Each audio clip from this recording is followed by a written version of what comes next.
Alhamdulillahi ala ihsani wa syukru lahu ala taufiqihi wa amtinani. Asyhadu an la ilaha illallah wahdahu la syarika lahu ta'ziman li sya'nihi wa asyhadu anna Muhammadan abduhu wa rasuluhu da'i ila ridwani. Allahumma salli wa sallim wa zid wa barik ala abdika wa rasulika Muhammad wa ala alihi wa ashabihi wa ikhwanihi wa ba'du.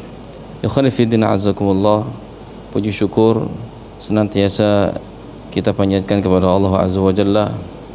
Pada siang hari ini kembali kita berjumpa dengan izin Allah Subhanahu wa taala, dan kita berada di tanggal 28 Rabiul Awal 1446 Hijriah bertepatan dengan tanggal 1 Oktober 2024. Di hari Selasa pekan pertama tiap bulannya kita mengadakan kajian untuk membahas surat-surat yang berada di juz Ammah yang kita diperintahkan oleh Allah Subhanahu wa taala untuk memahaminya secara khusus tentang Al-Qur'anul Karim, di mana Allah mengatakan afala yatadabbarunal Qur'an am 'ala qulubin aqfaluha.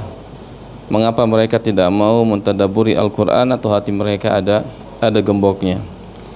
Juga Allah mengatakan Subhanahu wa taala afala yatadabbarunal Qur'an walau kana min 'indi ghairillahi lawajadu fihi ikhtilafan katsira.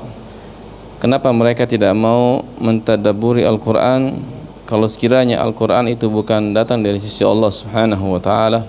Tentulah mereka akan mendapati pertentangan yang sangat banyak sekali dalam ayat-ayatnya. Juga Allah mengatakan, ikhwan azakumullah, kitabun anzalnahu ilaika mubarakun liyadabbaru ayatihi wal yatadzakkara ulul albab. Inilah sebuah kitab Al-Quranul Karim yang kami turunkan kepadamu, yang penuh dengan keberkahan, mubarakun, keberkahan. Ayatnya, maknanya, membacanya, memahaminya penuh keberkahan dari Allah, juga mengamalkannya. Liyadabbaru ayatihi, supaya kalian semuanya atau mereka semuanya mentadaburi, memperhatikan ayat-ayatnya, dan sebagai peringatan bagi mereka yang memiliki akal fikiran. Jadi dari ayat ini Allah Azza wa Jalla perintahkan kita mentadaburinya. Dan yang Allah ajak bicara di sini adalah mereka yang memiliki akal fikiran. Yang dengan akal fikiran tersebut mereka berpikir apa tujuan, apa makna dan fungsi dari Al-Qur'anul Karim diturunkan oleh Allah Subhanahu wa taala. Oleh karena itu orang-orang yang beriman, mereka orang-orang yang senantiasa menggunakan akal fikirannya untuk memahami setiap ayat yang telah diturunkan Allah Tabaraka wa ta'ala. Dan di antara ayat yang harus kita fahami dengan baik secara khusus ya adalah surah Al-Kafirun, yang hari ini insyaallah ta'ala kita akan membahasnya. Yang belakangan hari ini banyak orang yang salah faham, khususnya di kalangan orang-orang liberal ya, mereka memutarbalikan makna ayat ini dan mereka menyalahi para ahli tafsir tatkala menafsirkan surah Al-Kafirun dengan mengatakan Islam membenarkan semua agama yang ada. Padahal surah Al-Kafirun ini di awalnya Allah mengatakan qul ya ayyuhal kafirun, menunjukkan antara Islam dengan kekafiran ada sisi perbedaan yang sangat mencolok, sehingga Islam tidak ridho adanya kekafiran, baik secara khusus atau secara umum. Sehingga tidak mungkin Islam disamakan dengan agama apapun yang mereka agama kekufuran. Kalau demikian halnya, di mana-mana firman Allah qul ya ayyuhal kafirun secara khusus. Kedua, inna dina indallahil Islam, sesungguhnya agama yang hak di sisi Allah hanyalah Islam. Juga Allah mengatakan Subhanahu wa ta'ala wa man yabtaghi ghairal islami dinan fala yuqbala min wa huwa fil akhirati minal khasirin. Maka barang siapa yang mencari agama selain Islam, maka sesekali yang selamanya tidak akan diterima dari agama tersebut apapun yang dia lakukan, dan dia termasuk orang-orang yang merugi nanti pada hari kiamat. Ini jelas bahwasanya surah Al-Kafirun, surah yang menjelaskan kepada kita membedakan antara hak dengan batil, antara iman dengan kufur, antara Islam dengan agama-agama selain Islam. Karenanya Allah mengatakan lakum dinukum waliyadin, bagiku agamaku, bagi kami agama kami, bagi kalian agama kalian. I'tiqad kami yang hak dan i'tiqad kalian yang batil bagi kalian. Enggak ada campur aduknya, enggak ada sisi persamaannya sama sekali. Inilah ikhwan azakumullah. Dan kalau kita ingin bicara secara khusus tentang makna toleransi, maka bacalah surah ini dan juga surah Al-Ikhlas. Karena kedua surah ini kata ulama hiya syaqiqatun. Surah Al-Ikhlas dan surah Al-Kafirun adalah syaqiqah, saudara kembar. Yang kedua-duanya menjelaskan kepada kita tentang bara'atun minasyirki, membebaskan diri secara totalitas dari kesyirikan. Ya, ikhwan fiddin, a'azakumullah. Oleh karena itu surah Al-Kafirun ini harus kita pahami dengan pemahaman yang benar. Karenanya kita akan sebutkan nanti sebagian aqwal para ulama mufassirin, ahli tafsir tentang surah yang mulia ini. Para jamaah yang Allah muliakan, surah Al-Kafirun ini adalah surah Makkiyah dengan kesepakatan para ulama kita. Ya, bukan surah Madaniyah. Ya, surah ini turun tatkala orang-orang musyrikin, di antaranya adalah Wa'il bin Al-As, Umayyah bin Khalaf, kemudian Al-Walid bin Mughirah, bapaknya Khalid bin Walid, ya, datang kepada Rasulullah SAW untuk meminta toleransi. Jadi toleransi sejak zaman dulu sudah ada, ya. Toleransi yang kebablasan juga pernah dipraktekkan oleh orang musyrikin kepada Rasulullah sallallahu alaihi wa ala alihi wasallam. Sehingga surah ini jamaah, teman-teman yang Allah muliakan para jamaah, adalah suratun makkiyatun, surah makkiyah. Surah ini jelas tegas turun di kota Mekah dan sebelum terjadi peristiwa hijrah kepada Rasulullah sallallahu alaihi wasallam. Dan ayatnya ada 6 ayat. Kata para ulama, wa qad tadammanatil bara'atu min dinil kafirin al musyrikin. Surah ini mencakup bara'ah, berlepas dirinya Allah, Rasulullah, agama ini dan orang beriman dari seluruh agama orang-orang kafirin dan musyrikin. Bahkan ada satu surat yang disebut oleh ulama dengan suratun bara'ah. Surah apa? Surah apa yang ke-9? Surah At-Taubah. Ya, surah Taubah disebut surah bara'ah, bara'atun minallah. Artinya Rabbuna Azza wa Jalla dan Rasulnya sallallahu alaihi wasallam, orang beriman dan agama ini secara khusus berlepas diri dari segala macam bentuk kekafiran, kekufuran, kemusyrikan. Oleh karena itu ayat ini atau surah ini dari awal sampai akhir menjelaskan kepada kita tentang al-bara'atu min dinil kafirin wal musyrikin, berlepas diri secara totalitas dari agama orang-orang kafirin, apapun kekafiran mereka, apapun agama mereka. Bukan hanya ahlul kitab, bukan hanya Yahudi, Nasrani, tapi juga agama-agama di luar Islam, di luar ahlul kitab, yang mereka adalah orang-orang musyrikin. Karena orang musyrikin ada 2, ikhwah. Ada musyrikin dari kalangan ahlul kitab, Yahudi sama Nasrani. Ada musyrikin dari kalangan selain mereka, orang-orang kufar secara umum.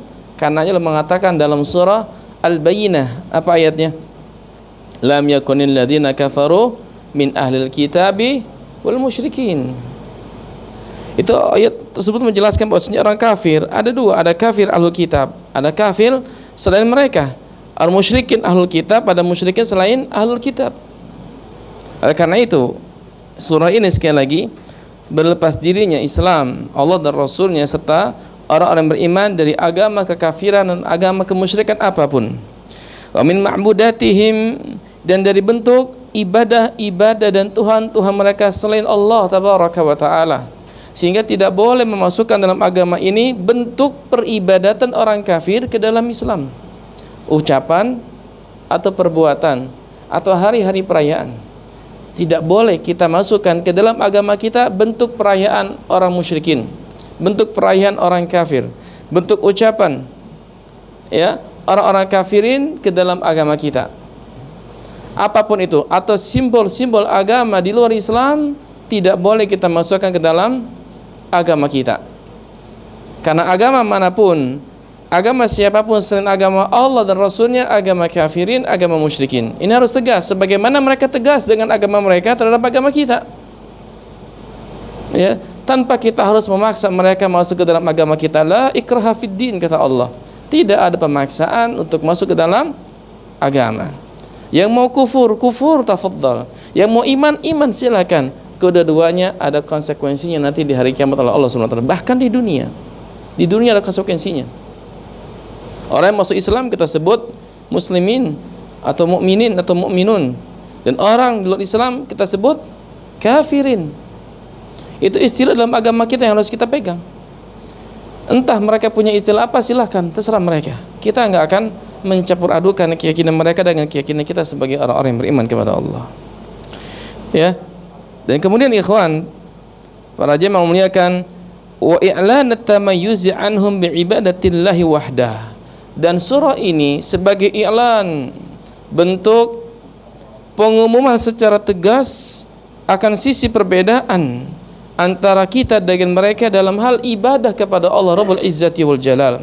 Kita menyembah Allah Azza wa Jalla saja, dan mereka menyembah selain Allah, atau mereka menyembah Allah juga mereka menyembah selain Allah Subhanahu wa ta'ala. Kemudian ikhwan fillah a'azakumullah, surah Al-Kafirun ini ia adalah surah yang ke-109, ya. Dan nama Al-Kafirun ini nama yang sangat populer karena Rabbuna Azza wa Jalla memulainya dengan Qul ya ayyuhal kafirun. Sebagian riwayat menyebutkan surah ini disebut juga surah apa? Al-Ikhlas. Kenapa Al-Ikhlas? Karena dalam surah ini sekali lagi ada bentuk al-bara'ah, berlepas diri secara totalitas dari kesyirikan, dari kekafiran orang-orang di luar Islam. Disebut Al-Ikhlas juga karena surah Al-Kafirun menjelaskan kepada kita berlepas diri secara amaliyah, secara ilmu dan secara praktek ibadah dari orang-orang musyrikin. Kita nggak nyembah apa yang mereka sembah, dan kita tidak menyembah Allah sebagaimana praktek penyembahan orang musyrik kepada Tuhan-Tuhan mereka selain Allah. Semisal mendatangi kubur-kubur tertentu, semisal kita mengadakan suatu perantara antara kita dengan Allah, menyembah orang yang telah mati misalnya, menyembah patung-patung tertentu untuk mendekatkan diri kepada Allah. Ini praktek orang-orang musyrikin. Sebagaimana Allah mengatakan, ma na'buduhum illa liyuqarribuna ilallahi zulfa. Dalam surah Az-Zumar mengatakan, dalam surah ayat ketiga ini, kita tidak menyembah berhala tersebut kecuali membuat kita semakin dekat dengan Allah. Ini alasan orang musyrikin menyembah berhala. Mereka menyembah berhala tujuannya agar membuat mereka semakin dekat dengan Allah. Dan sebagian kaum kita, orang-orang di negeri kita mengatakan itu syariatnya. Artinya kalau kita ingin minta kepada Allah, kan kita banyak dosa, begitu kan ya? Kita banyak kesalahan. Makanya kita nggak akan Allah terima doa kita. Kita harus ada perantara, itu syariat. Nah, padahal itu bukan syariat Islam. Itu bentuk tawassul kepada perkara-perkara yang Allah haramkan subhanahu wa ta'ala. Ini tidak benar. Oleh karena itu, surah Al-Kafirun ini sebagai surah bara'ah, al-ikhlas, berlepas diri dari kesyirikan secara totalitas, secara amaliyah, secara perbuatan. Bahwasanya kita nggak menyembah apa yang disembah orang musyrikin, dan kita tidak menyembah Allah dengan cara-cara mereka. Sehingga nggak boleh kita beribadah kepada Allah dengan cara-cara yang tidak disyariatkan Allah, sebagaimana nanti ucapan Al-Imam Ibnu Katsir rahimahullah ta'ala. Kemudian surah Al-Ikhlas ini, Qul huwallahu ahad, adalah sebagai bentuk berlepas diri dari kesyirikan secara keyakinan. Sebagaimana pernah kita bahas, bahwasanya tidak ada yang serupa dengan Allah, tidak ada yang esa kecuali Allah, tidak ada yang berhak disembah kecuali Allah subhanahu wa ta'ala. Prakteknya ada pada surah Al-Kafirun. Jelas sampai sini ikhwan? Kemudian surah ini surah yang sangat agung dalam Islam, sangat agung sekali, sampai Rabbuna Azza wa Jalla menurunkan surah ini secara langsung kepada Rasulullah lantaran permintaan, lantaran desakan orang-orang musyrikin kepada Rasulullah agar Rasulullah mengikuti ibadah mereka setahun, dan mereka mengikuti ibadah Rasulullah selama setahun. Saking hebatnya surah ini, Nabi sering membacanya dari sebagian salat beliau. Di antaranya salat sunnah fajar sebelum subuh. Di rakaat pertama Nabi baca apa? Qul ya kan? Kedua Al-Ikhlas. Dalam surah dalam salat sunat tawaf, habis tawaf 7 kali, Rasul salat di belakang makam Ibrahim baca surah apa? Surah ini dan surah Al-Ikhlas. Kemudian dalam salat sunnah ba'diyah maghrib, Rasul baca surah ini surah Al-Ikhlas, dan datang riwayat sangat banyak ya kepada kita, sahih hadisnya Bukhari, Muslim, Abu Dawud, Tirmidzi, kemudian Ahmad dan yang lainnya. Ya, bahkan Ibnu Mas'ud radhiyallahu anhu mengatakan, tidak terhitung saya mendengar Nabi dalam sebagian salat sunnahnya membaca Qul ya ayyuhal kafir, enggak kehitung saking sering Nabi membaca surah tersebut. Bahkan Nabi SAW mengajarkan kepada sebagian para sahabat untuk membaca surah Al-Kafirun sebelum dia tidur. Ya, dalam sebuah riwayat dari Farwa bin Naufal dari ayahnya, di mana Rasulullah SAW berpesan kepada ayahnya mengatakan, Iqra' inda manamika qul ya ayyuhal kafirun, qala thumma nam ala khatamitiha fa innaha bara'atun minasyirki. Kata Nabi SAW, bacalah saat engkau tidur atau sebelum engkau tidur surah Qul ya al-kafirun sampai selesai, sampai lakum dinukum waliyadin, fa innaha bara'atun minasyirki. Karena surah itu menjelaskan kepada kita sebagai bentuk bara'ah, berlepas diri secara totalitas dari kesyirikan. Artinya jamaah yang Allah muliakan, tatkala kita tidur, ya, diharapkan kita meninggal dunia di atas tauhid dan kita berlepas diri dari kesyirikan. Kalau orang itu meninggal dunia atau kita meninggal dunia tatkala kita tidur setelah baca surah ini, maka kita meninggal dunia di atas Islam, di atas tauhid kepada Allah Subhanahu wa taala. Dan kita berlepas diri dari kesyirikan. Dan kita berharap kepada Allah dengan tauhid tersebut Allah masukkan kita ke dalam syurga. Siapa di antara kita yang rutin membaca surah ini tatkala kita mau tidur? Ya. Baca ikhwan azakumullah. Ini surah luar biasa. Ajarkan kepada anak-anak kita baca sebelum tidur. Qul ya ayyuhal kafirun, dan jelaskan maknanya secara umum. Bahwasanya kita berlepas diri dari kemusyrikan, dari kekufuran, dari agama manapun selain Islam. Agar kita meyakini dengan benar apa yang kita yakini, bahwasanya al-Islam agama yang hak. Sampai sekalipun kita mau tidur, keyakinan tersebut tidak boleh lepas. Khawatir tatkala kita tidur kita meninggal dunia dan kita mati di atas Islam. Ya. Ikhwan fillah, a'azakumullah. Sampai Nabi SAW tatkala terkena sengatan kalajengking, Nabi meruqyah dirinya dengan baca surah ini. Di dalam sebuah riwayat yang dikeluarkan oleh Imam At-Tabarani dan disahihkan oleh Syekh Al-Albani, di mana Ali bin Abi Thalib mengatakan, kalau Nabi lagi sholat, Nabi digigit oleh kalajengking. La'anallahu al-aqrab, semoga Allah melaknat kalajengking. La tada'u musalliyan wala ghairahu thumma da'a bima'in wa milhin wa ja'ala yamsahu 'alaiha wa yaqra'u biqul ya ayyuhal kafirun wa qul a'udzu birabbil falaq wa qul a'udzu birabbin nas. Semoga Allah melaknat kalajengking yang tidak membiarkan seorang saat mengerjakan salat kecuali dia akan menyengatnya. Lalu Nabi SAW meminta diambilkan air, lalu dicampur dengan garam, diaduk, lalu diusap ke luka tersebut. Ini diantara bentuk tip nabawi. Kalau kita terkena sengatan apapun, ular, kalajengking, kita bisa mengobatinya dengan air dan garam. Lalu Nabi mengusapnya dan sambil membaca Qul ya ayyuhal kafirun, Qul a'udzu birabbil falaq, dan Qul a'udzu birabbin nas. Sekali. Boleh berulang ke ulama sampai kita rasakan betul ada khasiatnya. Baca diulang-ulang, Qul ya ayyuhal kafirun dan seterusnya. Ya. Atau saat kita jatuh dan seterusnya, digigit sesuatu. Ini menunjukkan ikhwan azakumullah, Rasulullah biasa meruqyah dirinya dengan surah ini tatkala digigit oleh binatang yang berbisa. Selanjutnya ikhwan azakumullah, saya jelaskan lagi sedikit tentang asbabun nuzulnya, karena dari asbabun nuzul kita akan lebih memahami hakikat surah ini. Ya, Al-Imam Al-Baghawi dalam kitab tafsirnya mengatakan, nazalat fi rahtin min Quraisyin. Surah ini turun berkenaan dengan beberapa para pemuka Quraisy. Rahtun, ra, ha dan ta adalah jumlah dari 3 sampai 9. Ya bisa 4, bisa 5, bisa 6. Ya, bilangan maksimal adalah 9. Yang pertama Al-Harith bin Qais As-Sahmi. Yang kedua Al-As bin Wa'il. Al-As bin Wa'il bapaknya siapa? Amr bin Al-As. Wal-Walid ibn Al-Mughirah. Ya, Walid bin Mughirah bapaknya siapa? Khalid ibn Al-Walid. Dan Aswad bin Abdul Yaghuth. Dan Al-Aswad bin Al-Muttalib bin Asad. Dan Umayyah bin Khalaf. Ya, Umayyah bin Khalaf ini tuannya Bilal bin Rabah, orang kaya, ya. Tapi dia tatkala perang Badar kesulitan berlari. Kenapa? Karena badannya gemuk, ya. Gitu ya, agak goel-goel kata para ulama. Makanya dia ditangkap.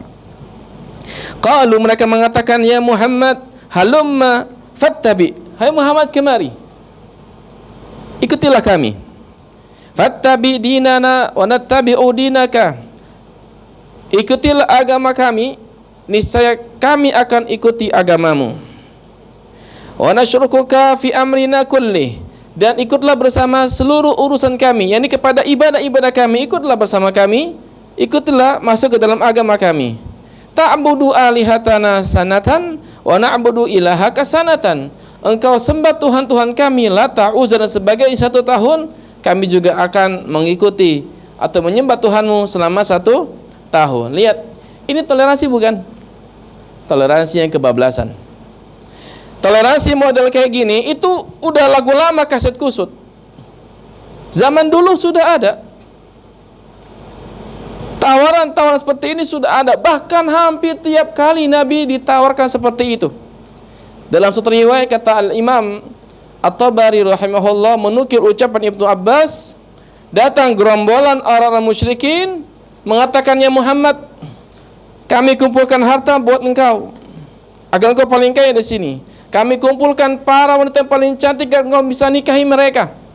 Dan kami angkat engkau jadi raja kami di Arab ini. Tapi dengan satu catatan, engkau hentikan dakwamu dan engkau hentikan ejekanmu, celaanmu kepada Tuhan-Tuhan kami. Tapi dengan satu syarat, selain itu lagi, kamu harus ikut agama kami setahun, sebagaimana kami ikut nanti agamamu satu tahun. Kata Nabi, enggak, sampai Allah jadikan agama ini berkembang atau aku binasa dengan sebab ini. Gitu kata Nabi sallallahu alaihi wasallam. Aku yang binasa dengan agama ini, lantas mendakwakannya, atau kalian yang binasa. Jadi Nabi enggak punya memberikan mereka pilihan, dan Nabi enggak ikuti seruan mereka. Subhanallah, ikhwanazukum. Berarti sekali lagi toleransi yang kebablasan telah ditawarkan oleh orang musyrikin kepada Nabi SAW, yang hari ini kaum muslimin mempraktekannya dengan alasan toleransi dan misi perdamaian. Allah ya ikhwah. Kata para ulama, saya nukil ucapan Syekh Ibnu Utsaimin dalam Syarah Riyadhus Shalihin juz yang pertama, orang kafir, orang musyrikin, sebaik apapun, lihat, bukan baik lagi kan, nawarin harta Mekah semuanya akan diberikan kepada Nabi. Dicarikan wanita cantik kalau dinikahkan untuk Nabi. Nabi ingin diangkat jadi raja. Sebaik apapun mereka, kata Syekh rahimahullah, tetap mereka adalah musuh Allah dan Rasulnya. Sebaik apapun. Namun bukan berarti kalau kita ketemu mereka kita usik, nggak boleh. Nggak boleh. Tetap kita punya aturan, agama kita mengatur. Intinya ini toleransi seperti ini yang kebablasan. Ya. Lihat. Jadi sebab turun ayat ini adalah apa? Orang musyrikin minta bercampur. Bahasa kitanya apa? Kolaborasi ya. Iya, di mix agama. Agama Islam di mix dengan agama musyrikin. Ya, rasanya kayak apa ya? Nano kali ya, asam-asaman di situ ya. Taib. Lalu ikhwan azakumullah, Allah berfirman subhanahu wa ta'ala, qul ya ayyuhal kafirun, katakanlah wahai orang-orang kafirin, tatkala mereka meminta kepada Nabi sallallahu alaihi wasallam bergabung, minta kelembutan Nabi, sebagaimana Nabi akan dapat kelembutan mereka dengan mengikuti agama mereka, bercampur antara tauhid dengan kemusyrikan. Ya, Allah katakan, "Qul ya ayyuhal kafirun." Katakanlah wahai orang-orang kafir. Kalimat di sini ikhwan azakumullah menunjukkan ini perintah dari Allah kepada Nabi alaihi salatu wasallam, dan Allah perintahkan Nabi mengatakan kepada seluruh orang kafir, baik di masa Quraisy dan seterusnya berlaku hingga akhir zaman. Ya, sehingga kata Al-Hafidz Al-Imam Ibnu Katsir, beliau mengatakan syamula kulla kafirin ala wajhil ardi. Ayat ini atau panggilan ini mencakup semua orang kafir yang ada di alam semesta ini, yang ada di permukaan bumi di zaman Nabi atau setelah zaman Nabi sampai hari kiamat. Walakin al-muwajihina bihadzal khitab hum kufaru Quraisyin. Akan tetapi menjadi lawan bicara khitab ayat ini ditujukan pertama kali kepada orang-orang musyrikin Quraisy. Jadi kalimat ini qul ya ayyuhal kafirun untuk semua orang kafir. Meski demikian sebagian ulama di antaranya Al-Imam Ibnu Jarir At-Tabari mengatakan ayat ini yang pertama ini khusus disampaikan kepada orang-orang kafir Quraisy yang dipastikan mereka mati di atas kekafiran. Orang-orang yang datang kepada Nabi ini sallallahu alaihi wasallam tidak ada satu pun yang masuk Islam. Semuanya mati di atas kekafiran. Ya, oleh karena itu panggilan pertama ini kata Ibnu Jarir dan yang lainnya khusus bagi orang musyrikin Mekah saja, tidak bagi mereka. Ya, sebab apa? Sebab di zaman Nabi ada orang musyrikin juga nyembah Allah Azza wa Jalla, yaitu siapa? Siapa? Yahudi sama Nasrani. Mereka nyembah Allah tapi juga mereka menyembah selain Allah. Yang dimaksud kafir di sini kafir murni, di mana mereka menyembah selain Allah Subhanahu wa taala. Tapi pendapat ini lemah. Pendapat ini apa? Lemah. Oleh karena itu Syekhul Islam Ibn Taimiyah rahimahullahu taala menyatakan panggilan ini untuk semua orang kafirin, orang musyrikin sampai tegaknya hari kiamat. Ya, sampai tegaknya hari kiamat. Dan ini kata para ulama kita rahimahumullahu ta'ala. Lalu kata Ibnu Katsir, beliau mengatakan lagi, innahum min jahlihim da'aw Rasulullah sallallahu alaihi wasallam ila ibadati awthanihim sanatan. Sesungguhnya mereka dengan kebodohan mereka, dengan kejahilian yang ada pada mereka, mereka pernah mengajak Rasulullah sallallahu alaihi wasallam untuk menyembah berhala mereka selama 1 tahun.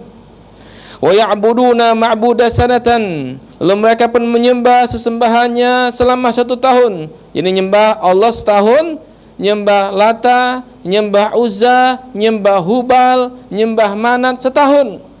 Dan seluruh berhala-berhala mereka. Berarti jamaah yang memuliakan, mereka senang, mereka ridha tatkala Rasulullah dan umatnya mengikuti acara-acara ibadah mereka, walaupun Rasulullah tetap mendakwakan Islam. Dan ini mirip dengan seorang Yahudi sama Nasrani. Walan tarda ankal yahudu walan nasara hatta tattabi'a millatahum. Yahudi sama Nasrani mereka tidak akan pernah ridha kepada kalian sampai kalian mengikuti agama mereka. Enggak harus kalian tinggalkan Islam, tapi cara fikir kalian, cara ibadah kalian sama dengan mereka. Ya. Kemudian kata Ibnu Katsir lagi rahimahullah, fa anzalallahu hadhihi surata, maka Allah pun turunkan surah ini, wa amara rasulahu sallallahu alaihi wasallam fiha an yatabarra'a min dinihim bil kulliyah. Maka Allah turunkan surah ini dan memerintahkan Rasulnya dalam surat ini agar memutuskan hubungan secara totalitas kepada agama mereka. Artinya kita tidak boleh mengikuti sedikit pun dari ritual, dari keyakinan, dari cara-cara agama-agama di luar Islam, entah Yahudi, entah Nasara, entah musyrikin secara umum. Nggak boleh jamaah. Tidak boleh masukkan apapun ke dalam agama kita, ritual, simbol, keyakinan apapun selain al-Islam. Tidak boleh. Ya. Kemudian Surah ini atau ayat ini bara'atun minasyirki, sekali lagi, sebagai bentuk pelepasan diri secara totalitas kepada kesyirikan. Karenanya Allah tabaraka wa taala mengatakan qul ya ayyuhal kafirun, itu bukan sebatas panggilan, tapi untuk apa? Penghinaan kepada mereka. Sekaligus wa'id, ancaman, bahwasanya mereka yang kafir kepada Allah Azza wa Jalla tidak akan pernah menyembah Allah.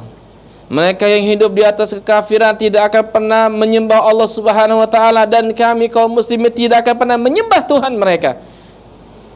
Dan orang-orang liberal mengatakan kalimat ayyuhal kafir ini adalah sebagai bentuk apa? Toleransi yang damai dari Islam. Bukan. Justru ayat ini bagian pertama ini sebagai bentuk wa'id, ancaman dari Allah Subhanahu wa taala kepada orang kafir.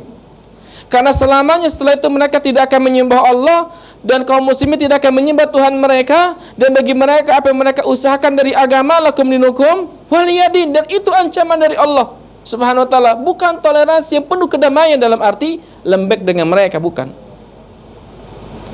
Ya, sehingga kata ahli tafsir, qul ya ayyuhal kafirun ay al-mukadzibun al-jahidun lil kafirina billahi wa bi rasulihi hadzal qaul azim al-fasl wa fi nidaihim bi hadzal wasf tahqirun lahum wa tawbih li'annahum kanu yastadziluna hadzal wasf wa ma'a dzalika faqad hafizallahu nabiyyu sallallahu alaihi wasallam min kaidihim wa dzalika min a'lamin nubuwati. Katakanlah wahai Muhammad kepada orang-orang kafir, yaitu mereka yang mendustakan Allah dan juhud, menentang Allah dan Rasulnya, tidak mau beriman kepada Allah. Dan ini merupakan al-qaulul azim al-fasl, ucapan yang sangat tegas dan memisahkan antara iman dengan kekufuran. Jadi bukan pujian bagi orang kafir. Memang orang kafir di sini dipanggil, tapi panggilan yang penuh dengan ancaman dari Allah.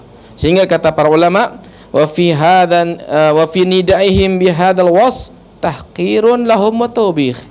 Dan dalam panggilan ini bagi mereka ada sifat tahqir, penghinaan, dan bentuk kejelekan bagi mereka. Karena Allah menyematkan kalimat kafir kepada mereka. Kafir kepada mereka. Jelas ini bukan pujian, tapi apa? Tapi celaan. Ya. Dan ini juga bantahan sekali lagi bagi orang liberal yang mengatakan semua agama itu sama, toh sama-sama dipanggil oleh Allah. Padahal ini adalah bentuk taubih, ya, penghinaan, perendahan dari Rabbul Alamin kepada mereka melakukan kekufuran. Ya. Dan Allah enggak sebut agama apapun dalam ayat ini kecuali dengan kalimat kafir. Berarti agama selain Islam apa? Kafir. Ya. Agama selain Islam apa? Kafir. Apapun agamanya. Apapun agamanya. Tidak disebutnya agama apapun kecuali kalimat al-kafirun menunjukkan ini istighraq. Apa istighraq? Cakupan secara menyeluruh bagi mereka yang beragama selain Islam. Apa kalimatnya? Kufur. Karenanya Allah mengatakan la a'budu ma ta'budun, aku tidak akan menyembah apa yang kamu sembah. Artinya aku tidak akan melakukan penyembahan seperti kalian. Dengan kata lain, aku tidak akan menyembah cara itu dan tidak pula mengikutinya. Artinya aku tidak akan menyembah Tuhan kalian sebagaimana cara-cara kalian menyembah Tuhan kalian. Ya, saya tidak akan ikuti kalian. Menunjukkan jamaah tidak boleh sekali lagi kita beribadah kepada Allah dengan cara-cara orang kafirin. Enggak boleh tasyabuh dengan mereka. Enggak boleh. Karena Rasul kita mengatakan man tasyabbah biqaumin fahuwa minhum. Sehingga kata Ibnu Katsir, wa innama a'budullah 'alal wajhi alladhi yuhibbuhu wa yardah. Dan hanya saja kami menyembah Allah dengan cara yang Allah sukai dan Allah ridhai, menunjukkan beribadah dengan cara-cara yang Allah perintahkan kepada kita. Enggak boleh kita menyembah Allah dengan cara-cara yang tidak Allah ajarkan. Karenanya kata Syekhul Islam, dinul Islam mabniun al aslaini. Agama Islam dibangun atas dua perkara. Ya, la na'budu illallah wala na'budu illa bima syara'a. Kita tidak beribadah kecuali hanya kepada Allah, dan kita tidak menyembah Allah kecuali menurut apa yang telah Allah syariatkan.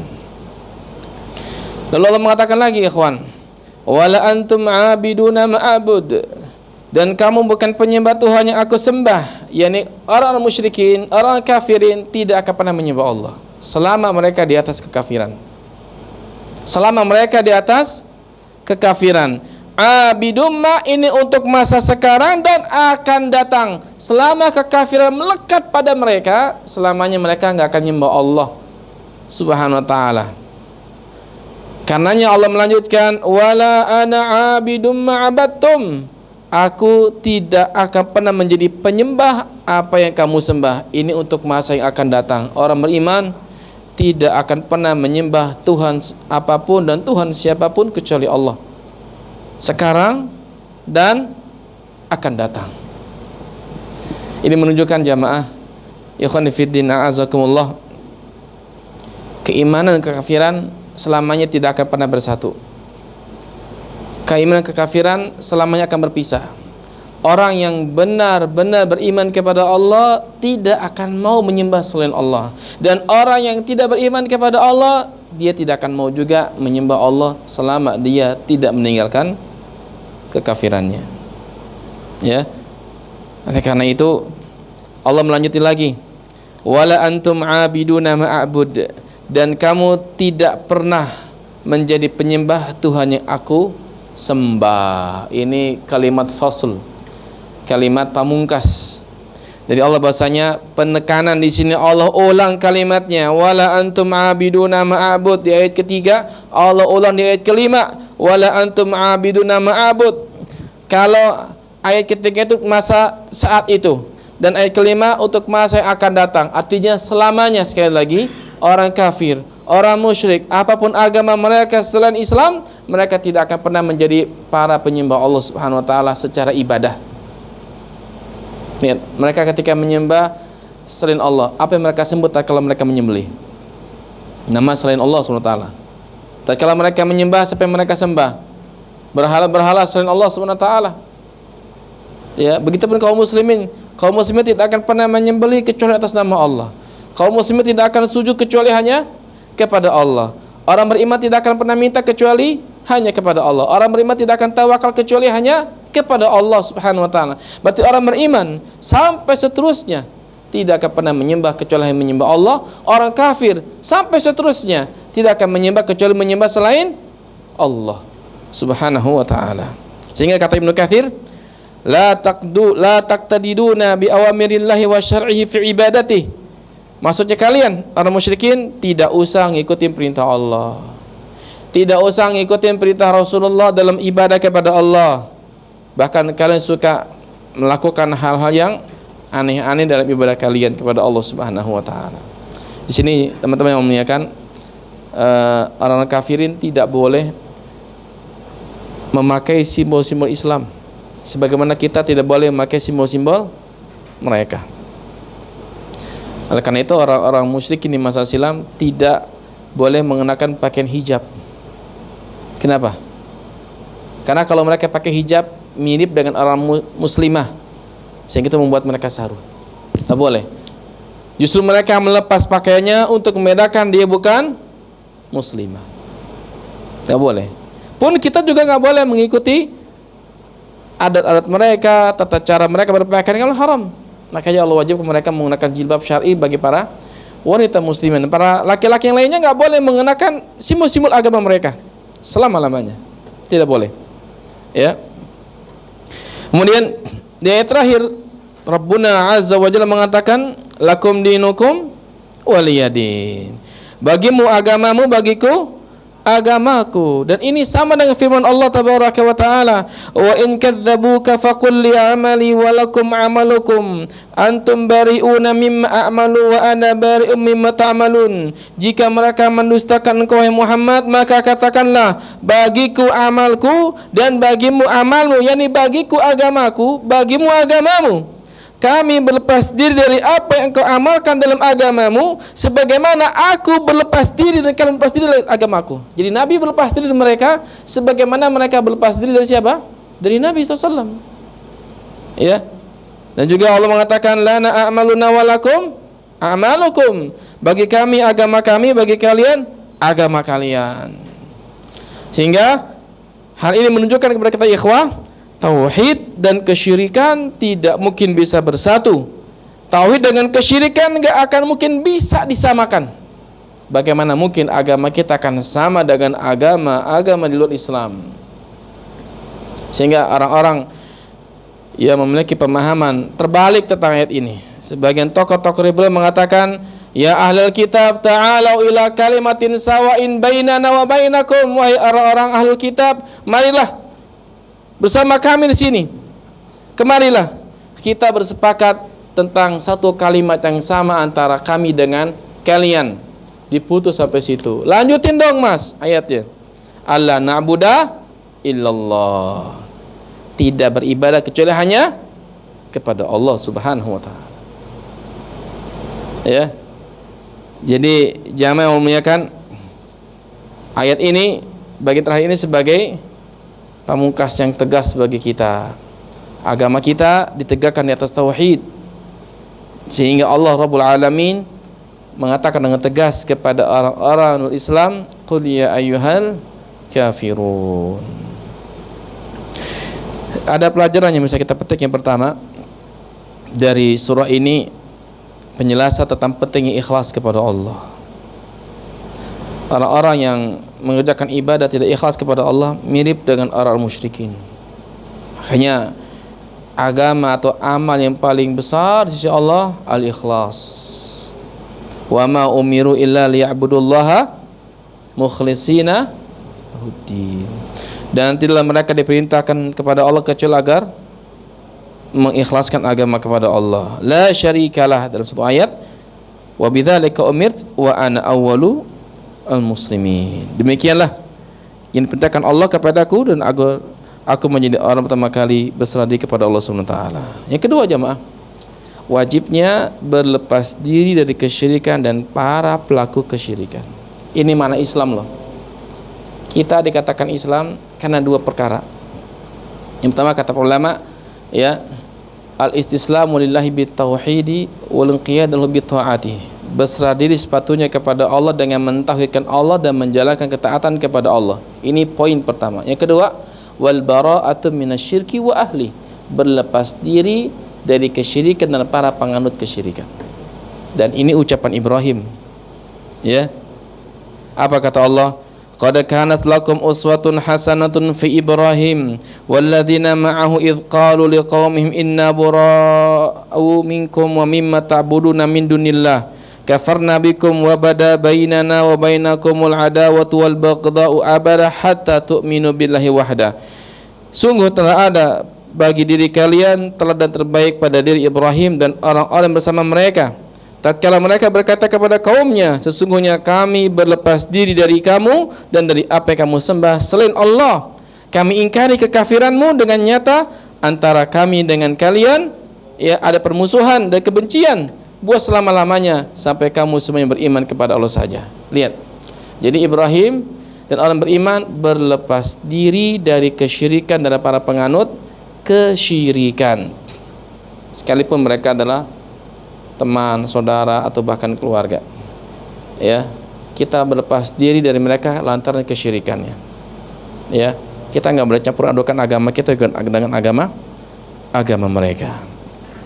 Ya, yang terakhir jamaah yang dimuliakan Allah Subhanahu wa taala, dalam ayat ini ya ada risalah keumuman agama Nabi SAW, bahwasanya agama Rasulullah mengajak kepada tauhid, dan itu adalah seluruh agama para rasul alaihi wassalatu wassalam, di mana agama para rasul mengajak kepada peribadatan kepada Allah Subhanahu wa taala. Demikian tafsir singkat ini dari surah Al-Kafirun, ya. Semoga ada manfaatnya. Ada yang mau ditanyakan? Silakan.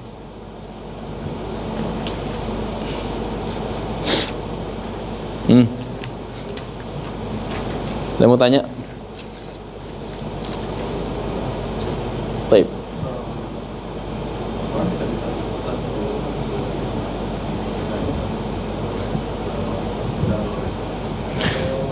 Nah, bagaimana kita mengetahui kadar keikhlasan kita atau kita menjadi hamba Allah yang ikhlas? Kata para ulama, keikhlasan itu adalah amalan hati. Ya, Syekh Ahmad Farid rahimahullah dalam kitabnya Tazkiyatun Nufus di bagian awal-awal tentang makna Tazkiyatun Nufus membawakan makna ikhlas, membawakan akal para salaf kita. Di antaranya Al-Imam Al-Auza'i dan yang lainnya. Kapan seseorang itu bisa merasakan kelezatan ikhlas? Kata beliau, ketika kita beribadah kepada Allah dan merasakan antara pujian sama celaan sama. Orang mau puji kita, orang mau cela kita, kita nggak ngerespon. Kita nggak anggap pujian itu membuat kita terbang, celaan itu membuat kita tumbang.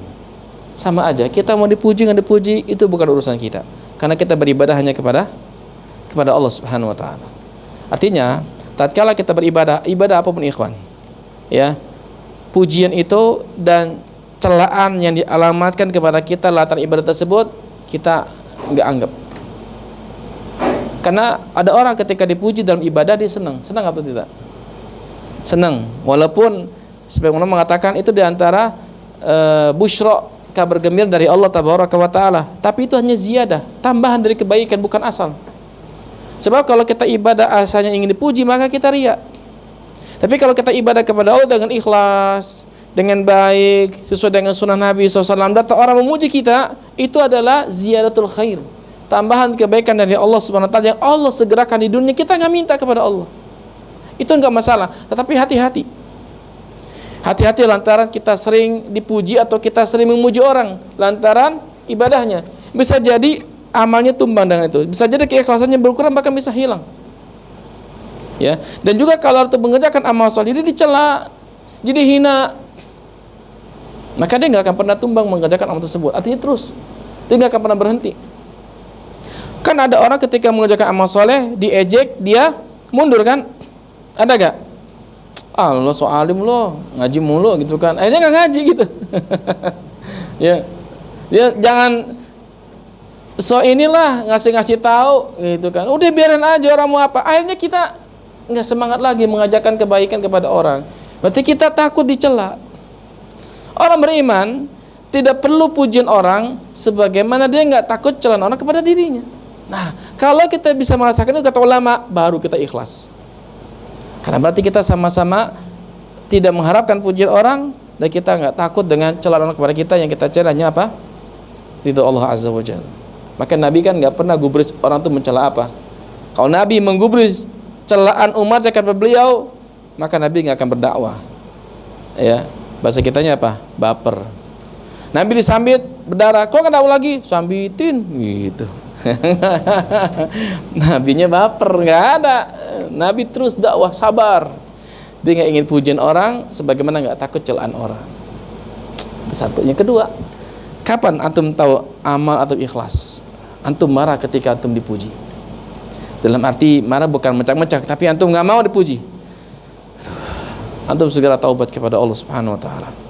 Dan itu para ulama salaf kita, tatkala mereka memuji dirinya, maka mereka menangis.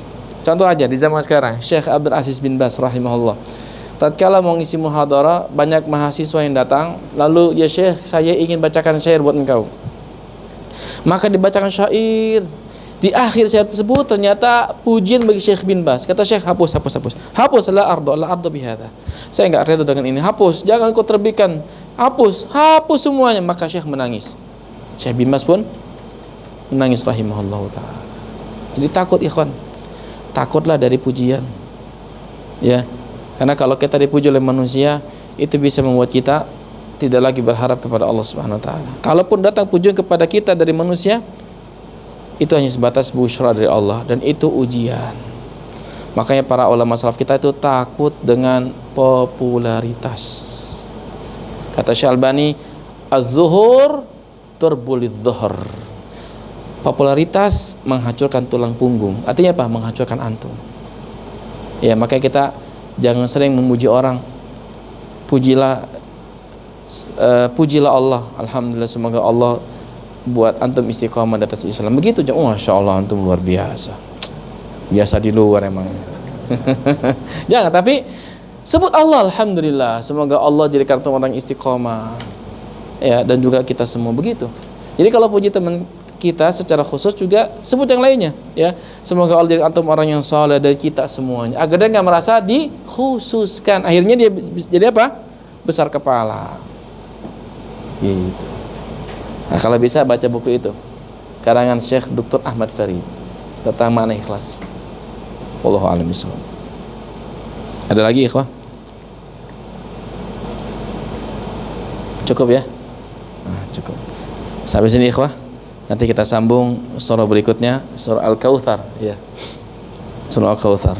Wa sallallahu wa sallama wa baraka 'ala an-nabiyil karim Muhammad wa 'ala alihi wa sahbihi ajma'in wa akhir da'wana alhamdulillahi rabbil alamin. Subhanaka Allahumma bihamdika asyhadu an la ilaha illa anta astaghfiruka wa atubu ilaik. Wassalamualaikum warahmatullahi wabarakatuh.